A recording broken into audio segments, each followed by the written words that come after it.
आत्मिक व्यक्ति के यात्रा के विषय में कल के दिन मैंने आपसे बांटा। जन्म के साथ जो यात्रा प्रारंभ होती है, मृत्यु के साथ समाप्त होती है। जन्म से लेकर मरते तक बीच में जो हम यात्रा करते हैं, बहुत ही महत्वपूर्ण है। हम जो कदम बढ़ाते हैं परमेश्वर की इच्छा के अनुसार नहीं बढ़ाएंगे तो वे कितने खतरनाक हो सकते हैं। कल के दिन विस्तार रूप से शिमशोन के जीवन के द्वारा हमने सीखा। शिमशोन एक विशेष व्यक्ति था, विशेष काम के लिए जन्मा। जन्म के पहले ही शिमशोन के जीवन के विषय में परमेश्वर की एक योजना थी। इस बात को उसकी माँ से भी बताया। शिमशोन जो विशेष काम के लिए जन्मा था, वो स्थिर नहीं रहा। मन मर्जी से इधर उधर जाने का आदी हो गया। अंत में शत्रुओं के बीच एक अभागे व्यक्ति के रूप में उसे मरना पड़ा। जब शिमशोन मरा तब उसकी उम्र लगभग 40 वर्ष थी। इस तरह बाइबल के विद्वान कहते हैं। शिमशोन जब मरा उसकी आयु 40 वर्ष थी। बहुत ही जल्दी, बहुत ही शीघ्र उसे क्यों मरना पड़ा? उसी समय बाइबल में एक और व्यक्ति है, सुलेमान। सुलेमान जब शासन करने के लिए राजगद्दी पर बैठा तब उसकी आयु लगभग 17 से 18 वर्ष के बीच रही होगी। इस तरह बाइबल के विद्वान कहते हैं। वो जब अपना शासन प्रारंभ किया, अद्भुत रूप से प्रारंभ किया, लेकिन शासन स्थिर होने के बाद वो गलत कदम बढ़ाया। वो अपनी आंखों को और शरीर को कंट्रोल में नहीं रख पाया। फलस्वरूप उसकी आंखों को जो लड़की अच्छी लगी उसे लाकर कुछ को रख लिया और कुछ से विवाह कर लिया। फलस्वरूप परमेश्वर के क्रोध को भड़काया और दंड को उठाया। 40 वर्ष शासन करने के पश्चात कुछ प्रभु के दास कहते हैं उसके बाद वो मर गया। अगर उसी प्रकार प्रभु के दासों के अनुसार 40 वर्ष के शासनकाल के बाद यदि वो मर गया है तो उसकी आयु कितनी होगी जानते हैं आप? केवल 57 वर्ष रही होगी। 40 वर्ष की छोटी उम्र में ही शिमशोन के मरने का कारण क्या है जानते हैं? उसका लिया गया गलत निर्णय। उसकी आंखें, उसका शरीर उसके कंट्रोल में नहीं थे, इसलिए उसकी मृत्यु हो गई। उसका शरीर, उसकी आंखें सुलेमान के वश में नहीं रही, इसीलिए महान ज्ञानी होने पर भी अज्ञानता से आंखें बंद होकर अंत में बुढ़ापे में पहुंचने के पहले ही वो मर गया। कुछ बाइबल के विद्वानों का ये अभिप्राय है। चाहे कुछ भी हो प्रिय भाइयों और बहनों, हमारे जीवन में परमेश्वर की इच्छा के विरोध में यदि हम कदम बढ़ाएंगे तो वो हमारे लिए भला नहीं है, ये सत्य है। इसीलिए घर से जब हम बाहर निकलते हैं, निश्चय हमें प्रार्थना करना है, प्रभु मेरे कदमों को तेरे वचन के अनुसार स्थिर कर। 37वें भजन में इस बात को हम देखते हैं। 23वां वचन, मनुष्य की गति यहोवा की ओर से दृढ़ होती है और उसके चलन से वह प्रसन्न रहता है। मनुष्य की गति को परमेश्वर दृढ़ करना है। प्रिय भाई और बहनों, हम रिमोट कार को खरीद कर बच्चों को देते हैं। रिमोट कार जब खरीद के देते हैं, रिमोट को बच्चों के हाथ में देते हैं। कार चलाओ कहते हैं। रिमोट जिस ओर चलाएगा कार उस ओर जाएगी। आगे भेजेंगे, आगे जाएगा। राइट की ओर भेजेंगे तो राइट की ओर जाएगी। लेफ्ट टर्न करने से लेफ्ट टर्न होगी। ब्रेक लगाएंगे तो ब्रेक लगेगा, क्योंकि रिमोट कंट्रोल आपके हाथों में रहने के कारण रिमोट कंट्रोल के अनुसार वो कार आगे पीछे आपके अनुसार वो चलती है। एक सच्चा आत्मिक व्यक्ति अपने जीवन को परमेश्वर के हाथ में सौंपता है। सच्चा आत्मिक कहता है, प्रभु तू ही मेरा चालक बन, तू ही मेरा अगुवा बनकर मुझे चला। परमेश्वर की इच्छा के लिए अपने आप को संपूर्ण रूप से सौंपता है। ऐसे ना होकर प्रभु रविवार को ही तेरी बात सुनूंगा, सोमवार से शनिवार तक मैं अपनी मनमर्जी से जीऊंगा, ऐसा व्यवहार यदि आप करेंगे तो आपका जीवन सही नहीं रहेगा। हमारी यात्रा और हमारे कदम परमेश्वर के द्वारा स्थिर किए जाएंगे तो, चलाए जाएंगे तो अच्छा है। हे मेरे पुत्र, कहता है नीति वचन 4 उसका 25, तेरी आंखें सामने ही की ओर लगी रहें और तेरी पलकें आगे की ओर खुली रहें। ध्यान से देखिए, आंखें सही रहना है मेरे पुत्र, तेरी आंखें सामने की ही ओर रहना है।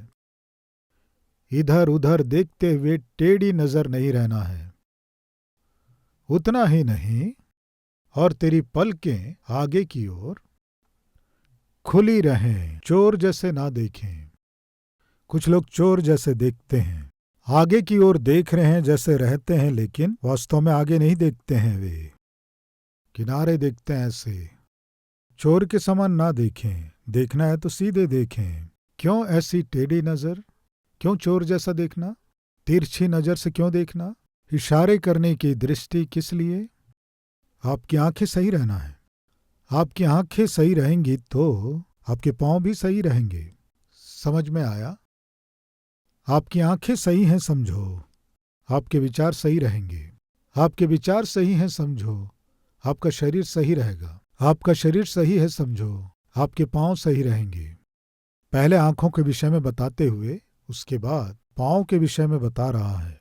पहले तेरी आंखें निर्मल रहना है, स्पष्ट रहना है। चोर जैसे देखना, टेढ़ी नजर से देखना, तिरछी नजर से देखना, ये सही नहीं है। उसके बाद क्या है देखेंगे, आइए। अपने पांव रखने के लिए मार्ग को समथर कर और तेरे सब मार्ग ठीक रहें। ना तो दाहिनी ओर मुड़ना और ना बाईं ओर। अपने पांव को बुराई के मार्ग पर चलने से हटा ले, बुराई से हटा ले। प्रिय, बाइबल क्या बताती है कि बुराई के मार्ग में न चल। आपके और आपके आत्मिकता के, आपके और आपके भविष्य के, आपके और आपके परिवार के लिए जो खतरा लेकर आता है, उस मार्ग से आपको जाना नहीं है। आपके पांव सावधानी से चलना है। कई बार बुजुर्ग कहते हैं, वो क्या है कि असली में इसका पांव, बताइए क्या है, असली में इसके पांव बिल्कुल स्थिर नहीं रहते हैं। स्थिर ना रहने वाले पांव। कुछ औरतों को भी देखकर कहते हैं इसके पांव बिल्कुल स्थिर नहीं रहते। पुरुषों को देखकर इसके पांव बिल्कुल स्थिर नहीं रहते हैं। पांव स्थिर ना रहने वाला पुरुष हो सकता है, स्त्री हो सकती है, बेटा या बेटी हो सकती है। आपके पांव स्थिर नहीं होने से, सुनिए, नुकसान को मोल लेंगे। आज हमें अपने चाल चलन को सावधान करना है, ये परमेश्वर चाहता है। उस दिन शिमशोन का चाल सही नहीं था, इसीलिए उसका बिछौना भी सही नहीं था। फिर से कहता हूं, आपका चाल और बिछौना सही रहना है। आपकी आंखें और शरीर अच्छा होना है। चाल सही नहीं होने से बिछौना भी सही नहीं रहेगा, आंखें सही नहीं होने से शरीर भी सही नहीं होगा। एक और व्यक्ति को आपके सामने ला रहा हूं। शमूएल की पहली पुस्तक 21वां अध्याय, शुरू के कुछ वचनों को पढ़ रहा हूं। तब दाऊद नोब को गया और अहीमेलेक याजक के पास आया, और अहीमेलेक दाऊद से भेंट करने को थरथराता हुआ निकला और उससे पूछा, क्या कारण है कि तू अकेला आया है और तेरे साथ कोई नहीं? दाऊद ने अहीमेलेक याजक से कहा, राजा ने मुझे एक काम करने की आज्ञा देकर मुझसे कहा, जिस काम में मैं तुझे भेजता हूं और जो आज्ञा मैं तुझे देता हूं, वह किसी पर प्रकट ना होने पाए। प्रियो, दाऊद भागकर अहीमेलेक नाम के याजक के पास आया। दाऊद युद्धवीर है, राजा बनने वाला है, परमेश्वर के द्वारा ऑलरेडी राजा के रूप में अभिषेक किया गया है, राजा का दामाद है। ऐसा व्यक्ति एक दिन अचानक याजक के पास अकेला आया। अहीमेलेक के पास अकेला जब आया, अकेले आए हुए दाऊद को देखकर याजक चकित हुआ। क्यों चकित हुआ जानते हैं? तुम अकेले क्यों आए हो? प्रिय भाइयों और बहनों, हम में कुछ लोग कुछ स्थानों में अकेले जाते हैं। मैं पूछता हूं, आप कहाँ अकेले जाने की आशा कर रहे हैं? आप क्यों अकेले जाने की आशा कर रहे हैं जब कोई नहीं रहता? जल्दी से घर में ताला लगाकर, जल्दी से अपना बाइक निकालकर, जल्दी से कार स्टार्ट करके, जल्दी से अपने ऑफिस के काम को निपटाकर, जल्दी से ऑफिस से बाहर निकलकर, जल्दी से कॉलेज से बाहर निकलकर, जल्दी से बाइक में चढ़कर, मेट्रो ट्रेन में आप अकेले कहाँ जा रहे हैं? क्या करने जा रहे हैं? किसके लिए जा रहे हैं? किस चीज के लिए जा रहे हैं? एक बार सोचिए। आप जब अकेले रहते हैं तभी शैतान आपकी परीक्षा करेगा, इसे ना भूलें। जब हव्वा अकेली थी, शैतान उसकी परीक्षा किया। जब यूसुफ अकेला था, शैतान उसकी परीक्षा की। जब शिमशोन अकेला था तब परीक्षा में पड़ा। जब अकेला था, दाऊद परीक्षा में पड़ा। एकांत में जब प्रभु यीशु मसीह उपवास रहकर प्रार्थना किए तब शैतान आकर यीशु मसीह की भी परीक्षा करने की कोशिश किया। यानी जब आप अकेले रहते हैं तभी शैतान आकर बलपूर्वक परीक्षा में डालने की कोशिश करता है। मैं पूछता हूं, जब आप अकेले होते हैं कैसे रहते हैं? असली आत्मिकता लोगों के बीच में नहीं है। आपकी असली आत्मिकता लोगों के बीच बाहर प्रकट नहीं होगी। आपकी असली आत्मिकता जब आप अकेले रहते हैं तभी प्रकट होगी। जब कोई नहीं रहता है, जब कोई नहीं देखता है, तब आपका असली रूप प्रकट होता है। आपका व्यक्तित्व क्या है? आपके विचार कैसे हैं? आपकी आत्मिकता कैसी है? पवित्रता कैसी है? आप आसानी से किसके अधीन होते हैं? किस पाप के अधीन होते हैं? आपसे भी अच्छे से शैतान जानता है। इसलिए आप अकेले में कब मिलेंगे, कब मिलेंगे, कब मिलेंगे, शैतान ताक में बैठा रहता है।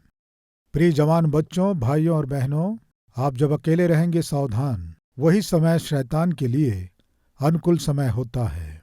आप आसानी से शैतान के अधीन हो जाएं। ऐसा समय शिमशोन जैसा बलवान व्यक्ति ही जब अकेले में था, लड़की को देखा गिर गया।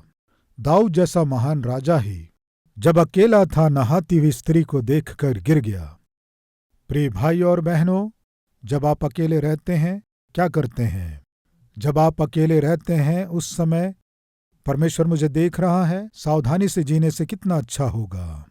जब यूसुफ अकेला था, घर की मालकिन आकर बोली मेरे साथ पाप कर। इस तरह जब परीक्षा में डाली, दबाव बनाई, यूसुफ ने क्या कहा? ऐसी बड़ी दुष्टता करके मैं परमेश्वर का अपराधी क्यों बनूं? तुम सोच रही हो कि हम अकेले हैं, तेरा पति तेरे साथ नहीं है, लेकिन मैं परमेश्वर के संग हूं, परमेश्वर मेरे साथ है।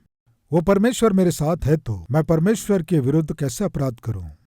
पाप में से पाप के लिए प्रेरित करने वाली स्त्री से यूसुफ भागा। इसका कारण क्या है कि वो वास्तव में अकेला नहीं था, उसके साथ परमेश्वर है। ऐसी समझ उसे पाप करने से रोके रखा। मैं पूछता हूं, अकेले में आप क्या कर रहे हैं? उस दिन अहीमेलेक इसी प्रश्न को किया। क्या किया? दाऊद, तुम अकेले कैसे आए हो? शायद आज परमेश्वर आपसे भी पूछ रहा है, जब अकेले होते हो क्या करते हो? जब अकेले रहते हो क्या विचार करते हो? क्या करना चाहते हो? क्या कल्पना करते हो? क्या देखते हो? जब अकेले रहते हो तुम्हारे विषय में क्या है? ये है आपकी असली आत्मिकता को अकेले में ही पहचाना जा सकता है। दाऊद जब वहां आया, परमेश्वर के परमिशन को लेकर आया क्या?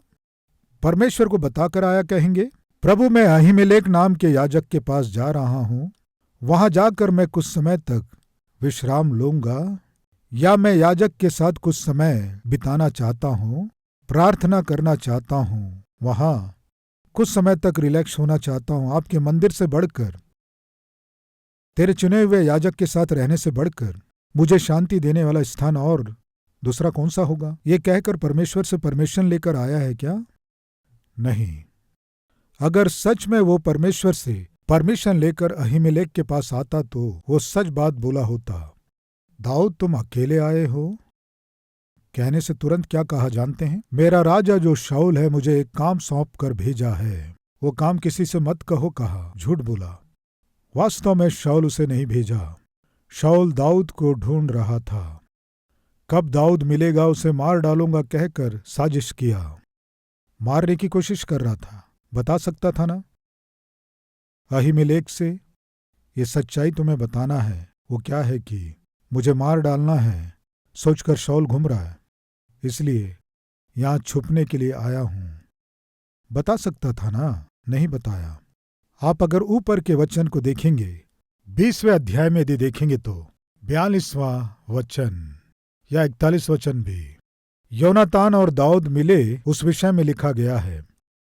ज्यों ही लड़का गया त्यों ही दाऊद दक्षिण दिशा की ओर से निकला और भूमि पर औंधे मुंह गिर के 3 बार दंडवत की। तब उन्होंने एक दूसरे को चूमा और एक दूसरे के साथ रोए, परंतु दाऊद का रोना अधिक था। तब योनातान ने दाऊद से कहा, कुशल से चला जा, क्योंकि हम दोनों ने एक दूसरे से यह कह के यहोवा के नाम की शपथ खाई है कि यहोवा मेरे और तेरे मध्य और मेरे और तेरे वंश के मध्य में सदा रहे। तब वह उठकर चला गया और योनातान नगर में गया। शाऊल मार डालेगा इस भय से जब दाऊद थरथरा रहा था। शाऊल का पुत्र योनातान आकर दाऊद को शांति दी, हिम्मत दी। तुम्हें कुछ नहीं होगा, हिम्मत से रहो, ये कहकर उससे बात किया। दोनों मिलकर रोए। उसके बाद शांति मिली।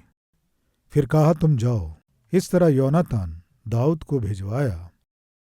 ऐसे समय में दाऊद अहीमेलेक नाम के याजक के पास आकर जब अकेले आया, अहीमेलेक डर गया। राजा का दामाद क्यों अकेला आया है? होने वाला राजकुमार अकेले क्यों आया है? आने के बाद दाऊद ने जो उत्तर दिया वो झूठ था। उसके बाद दाऊद भूखा था, इसलिए उसने मांगा, तुम्हारे पास भोजन है क्या? कहने से याजक भोजन का प्रबंध किया। तब याजक को बताना था, मेरी स्थिति ठीक नहीं है, मुझे मारने के लिए मेरा शत्रु पीछा कर रहा है, बचकर आ गया हूं, परमेश्वर मुझे बचाकर रखे, मेरे लिए प्रार्थना करोगे क्या? इस तरह प्रार्थना की सहायता लेने से अच्छा होता। प्रभु के दास के पास आकर भी, याजक के पास आकर भी अपनी बोझ को बताए बिना, प्रार्थना की सहायता मांगे बिना दाऊद क्या चाहा जानते हैं? या तुम्हारे पास कोई तलवार है क्या? कोई बलवंत हथियार तुम्हारे पास है क्या? देखेंगे आइए 8वां वचन। फिर दाऊद ने अहीमेलेक से पूछा, क्या यहां तेरे पास कोई भाला या तलवार नहीं है? क्योंकि मुझे राजा के काम की ऐसी जल्दी थी कि मैं ना तो अपनी तलवार साथ लाया हूं और न अपना कोई हथियार ही लाया। मैं तलवार भूल कर आया हूं। तुम्हारे पास भाला या तलवार कुछ है क्या? राजा ने जो काम मुझे सौंपा है, मैं उस काम को जल्दी से करने के लिए तलवार भी भूल कर आ गया। फिर झूठ बोल रहा है। प्रिय भाइयों और बहनों, जब हम परमेश्वर के विरोध में चलते हैं, वो चाल चलन क्या करता है कि हमसे और भी गलतियां कराता है। दाऊद जब वहां आया झूठ बोला, राजा मुझे भेजा, मैं आया। दूसरा, तुम्हारे पास कोई भाला या तलवार है क्या? तब भी वो झूठ बोला। क्यों दाऊद झूठ बोल रहा है? झूठ बोलने की आवश्यकता क्यों है? कारण जानते हैं? शाऊल मार डालेगा इस भय से दाऊद भर गया था।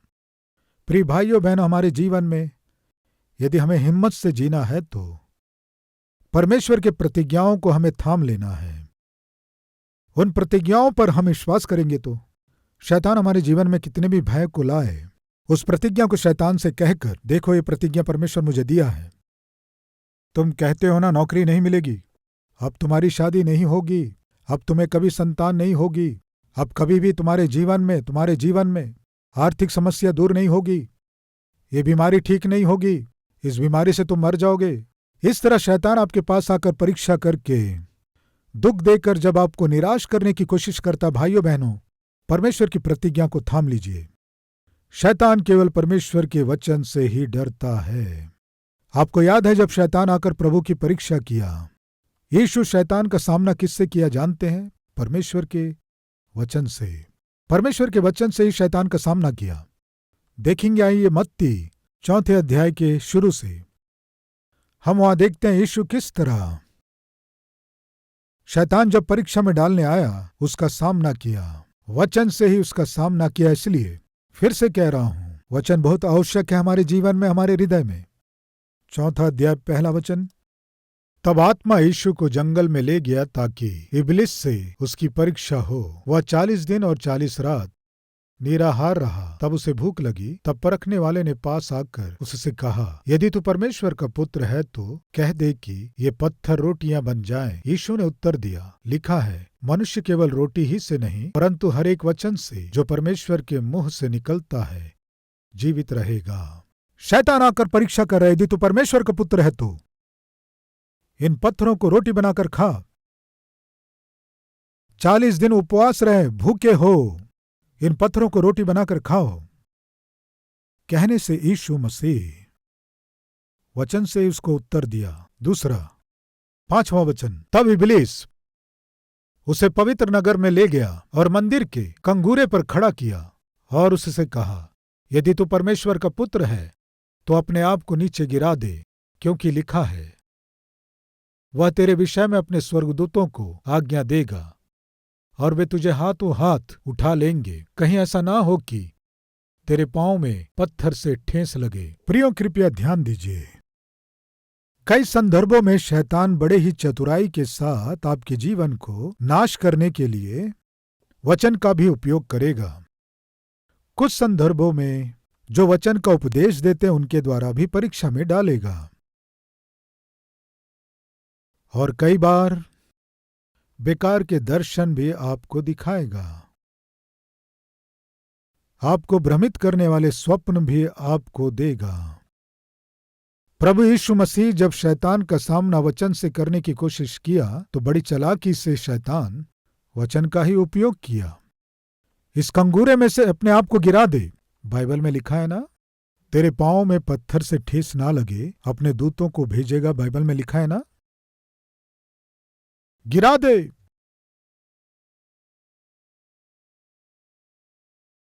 यीशु ने उससे कहा, यह भी लिखा है, तू प्रभु अपने परमेश्वर की परीक्षा ना कर। तू प्रभु अपने परमेश्वर की परीक्षा न कर। प्रियो, वचन से ही उसे उत्तर दिया। फिर इब्लीस उसे एक बहुत ऊंचे पहाड़ पर ले गया और सारे जगत के राज्य और उसका वैभव दिखाकर उससे कहा, यदि तू गिरकर मुझे प्रणाम करे तो मैं यह सब कुछ तुझे दे दूंगा। तब यीशु ने उससे कहा, हे शैतान, दूर हो जा, क्योंकि लिखा है, तू प्रभु अपने परमेश्वर को प्रणाम कर और केवल उसी की उपासना कर। यीशु मसीह शैतान को कैसे हराया जानते हैं? जब परीक्षा किया गया तो वचन का ही उपयोग किया। प्रिय भाइयों बहनों, आपके हृदय में परमेश्वर का वचन होगा तो शैतान आसानी से आपकी परीक्षा नहीं कर पाएगा। परीक्षा करेगा, लेकिन आपसे जीते ये संभव नहीं है।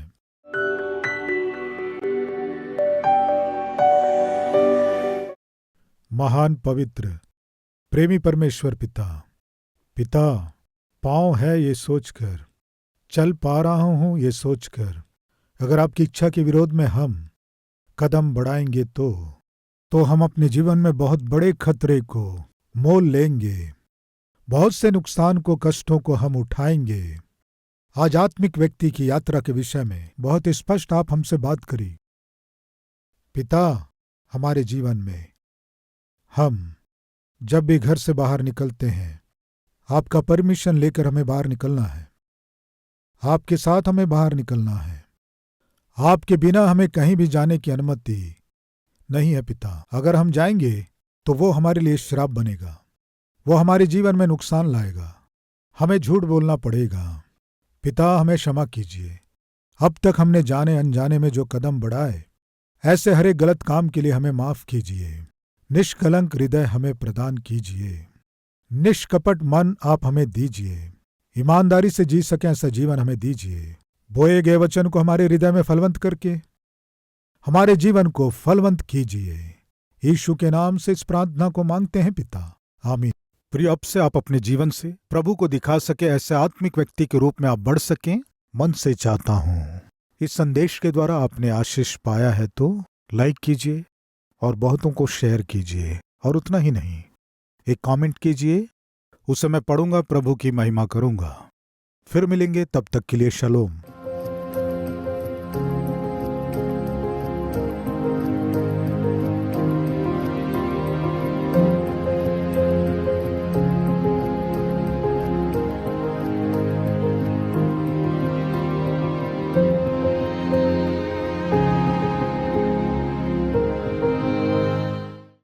हमारा पता Calvary, post box number 30, Kukatpally, Hyderabad 72।